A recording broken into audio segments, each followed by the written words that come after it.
नमस्कार दर्शक बंधु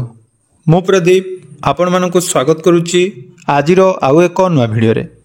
तो प्रधानमंत्री आवास योजनार सेल्फ सर्वे एप्लिकेशन माध्यम रे जदि आपण माने नुआ आवास घर पाइबा पई आवेदन करथिले ताले आपण मानक पई गोटे बहुत बड़ इंपोर्टेंट अपडेट जाकि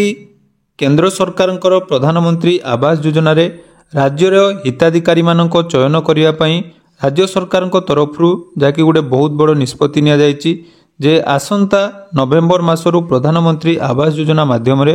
राज्य सरकार तरफ राज्यर योग्य हिताधिकारी मानकु नूतन घर मिलवा पई जाउछि। तो नहीं जाकि मंत्री जाकि सूचना देइछंती तेणु जो हिताधिकारी माने पूर्वरु आवास प्लस 2024 एप्लिकेशन माध्यम रे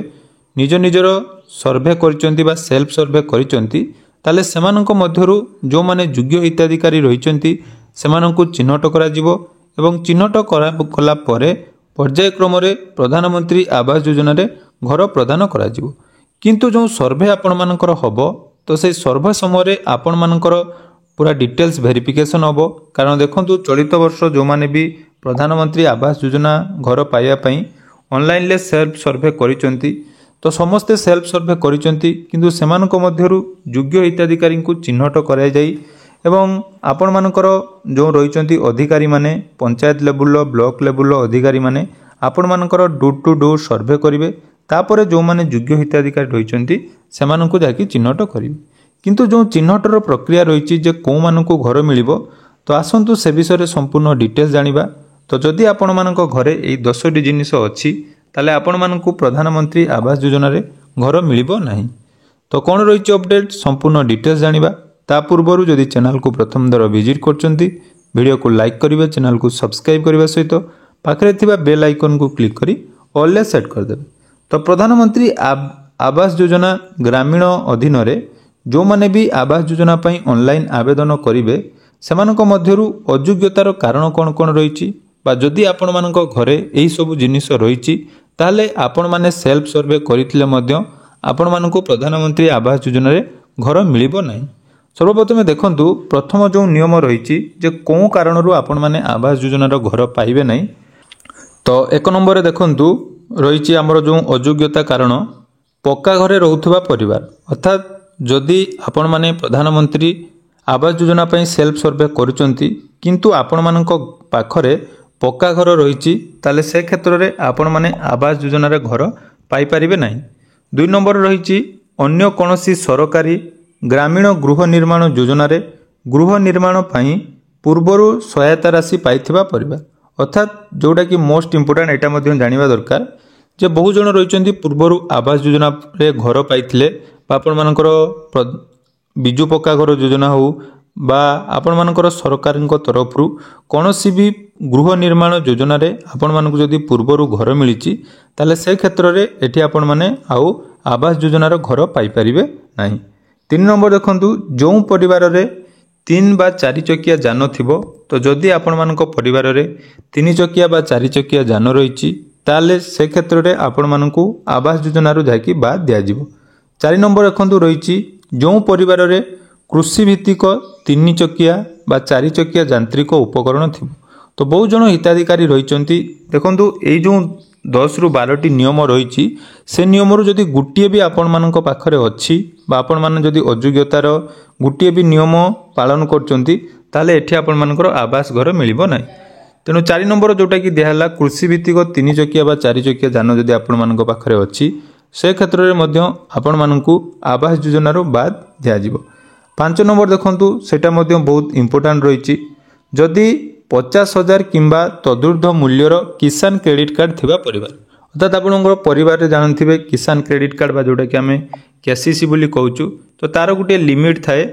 तो सेही लिमिट जदि आपनकर 50,000 टंका रु ऊर्ध्व अछि केवल आपण मानकर नुहे आपनकर परिवार रो जदि कहार भी केसीसी कार्ड रो लिमिट 50,000 रु ऊर्ध्व अछि ताले से क्षेत्र रे आपण मानकर आवास योजना रु आपण माने बाद पड़िबे। 6 नंबर देखंतु जदि परिवार रो कोनोसी सदस्य सरकारी चाकरिया होइथिबे एटा गोटे इंपोर्टेंट मध्य रहिछि जदि आपण मानक परिवार रे कोनोसी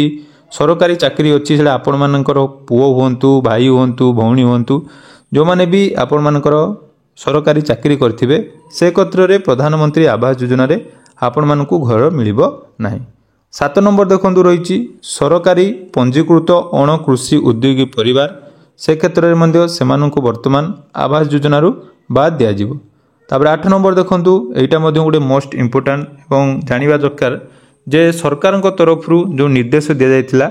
जदि परिवार कोनोसी सदस्य मासिक आय 15,000 रु अधिक होइथिबो पूर्व जोटा कि 10,000 थिला सर्वनिम्न जाकि आय वर्तमान ताकू 5,000 आउटे वृद्धि करा जाय 15,000 ऊर्ध्व जदि कोनोसी व्यक्तिंगर मासिक इनकम हेतिबो आपनक परिवार रे ताले से क्षेत्र रे आपण माने आवास योजना रु बाद पड़िबे। 9 नंबर देखंतु आयकर प्रदान करुथिले बा वृत्तिकर आपण माने जदि प्रदान करचंती इनकम टैक्स जदि आपण माने दउचंती बा आपण मानक घरे के जदि इनकम टैक्स देइचंती ताले सेठी आपण मानकर जाकि आवास योजना रु बाद पड़िबे। तापर 11 नंबर देखंतु जो परिवारक नाम रे 2.5 एकर बा 2.5 एकर बा तदुर्ध जलसेचित जमी थिबो बहु जन रहिचंती जाकि कोन रहिची देखंतु एटा गुडे इंपोर्टेंट जेमिति कि सुभद्रा योजना समय जदि आपण माने मंडी रे अधिक धान बिक्री करचंती बा आपनकर जलसेचित जमीर परिमाण 2.5 एकर रु अधिक देइचंती ताले से क्षेत्र रे आपण माने आवास योजना रु बाद पड़िबे। 12 नंबर देखंतु सेमति रहिची जदि परिवारक नाम रे 5 एकर बा तदुर्ध अण जलसेचित जमी थिबो से क्षेत्र रे एठी आपण माने आवास योजना रु बाद पड़िबे। तो एई जो 12टी नियम रहिला बा जदि आपण मानक घरे एई 12टी जिनिस रहिची ताले वर्तमान आपण मानकु प्रधानमंत्री आवास योजना रे घर मिलिबो नाही।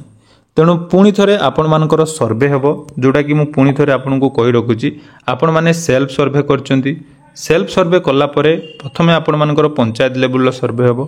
तापर आपण मानकर ब्लॉक लेवल सर्वे हेबो ब्लॉक लेवल सर्वे हेई साला परे आपण मानकर जाकि उडे लिस्ट बाहरिबो एवं सेई लिस्ट पर्यायक्रम रे समस्त को घर मिलिबनी जेहेतु सरकार प्रथमे सेप्टेम्बर मासरे घर प्रदान करिवे बोली कहितले वर्तमान सेटा नवेम्बर को छुईलानी तेणु कौ आधार रे वेरिफिकेशन हबो एटा रहिछि गाइडलाइन किंतु कौ आधार रे वेरिफिकेशन सरकार तरफ करा जिवो ता परवर्ती समय आपण माने जानि परिबे। तेणु वर्तमान सुधा कोनोसी भी लिस्ट प्रधानमंत्री आवास योजना को नहीं आसी नहीं लिस्ट आपण मानकु जते बेले आसीबो मु निहाती आपण मानक सहित वीडियो शेयर करबी। आशा करूची वीडियोटी आपण मानकु निहाती भल लागिथिबो तो वीडियोटी भल लागिथिले चैनल को सब्सक्राइब करिवे एवं आपण माने कोन डिस्ट्रिक्ट वीडियो देखुचंदी कमेंट सेक्शन में जणैबे। धन्यवाद।